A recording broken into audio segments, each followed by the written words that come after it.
Jangan sekali-kali melupakan sejarah. Adalah bacotan omong kosong. Karena kita sudah mengulangin kebodohan di masa lalu. Dulu VOC diusir sama leluhur kita.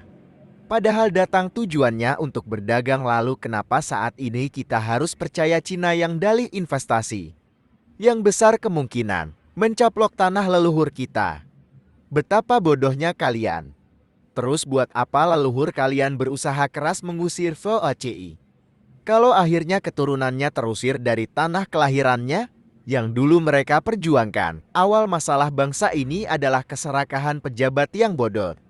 Reformasi tai anjing menghasilkan kerusakan sistem dan kehancuran negara. Dulu mereka mengemis kewarganegaraan. Lalu mereka bergerilya bangun perusahaan hingga memiliki lahan atau tanah. Perlahan mereka lakuin tipu-tipu sampai menggelapkan pajak dan melakukan korupsi. Akhirnya mereka bermain politik. Berawal dari mendanai parpol hingga memasukkan mereka untuk berkuasa dengan calon mereka seperti Ahok. Intelijen sampah tidak melihat bahaya bangsa yang sesungguhnya.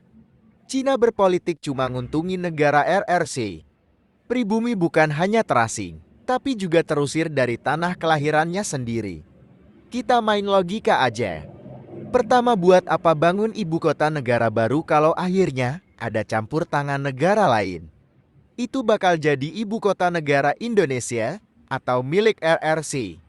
Kedua, masalah kasus sengketa lahan di Batam. Katanya ada negara lain yang tidak ingin bangsa Indonesia maju seperti negara tetangga.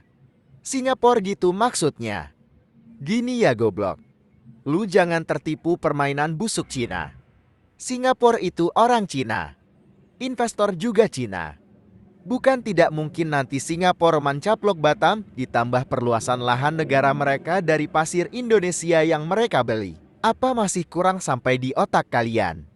Maksud gue, Cina itu tidak akan pernah punya niatan untuk membangun negeri ini.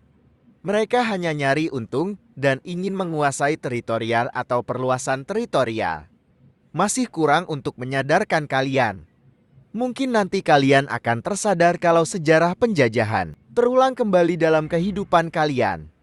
Dosanya pejabat sama aparat yang seperti anjing tidak berakal.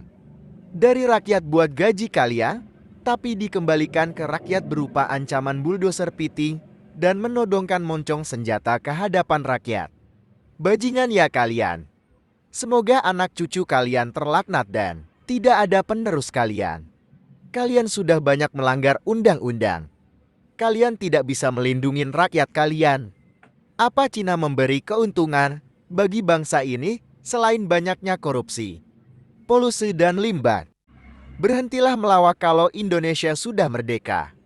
Bukan anjing seperti kalian yang pantas merasakan kemerdekaan. Tapi rakyatlah yang harus mendapatkan kemerdekaan. Bukan hanya kalian yang dilindungi undang-undang. Rakyat pun dilindungi undang-undang dan rakyat yang berdaulat atas tanah air Indonesia.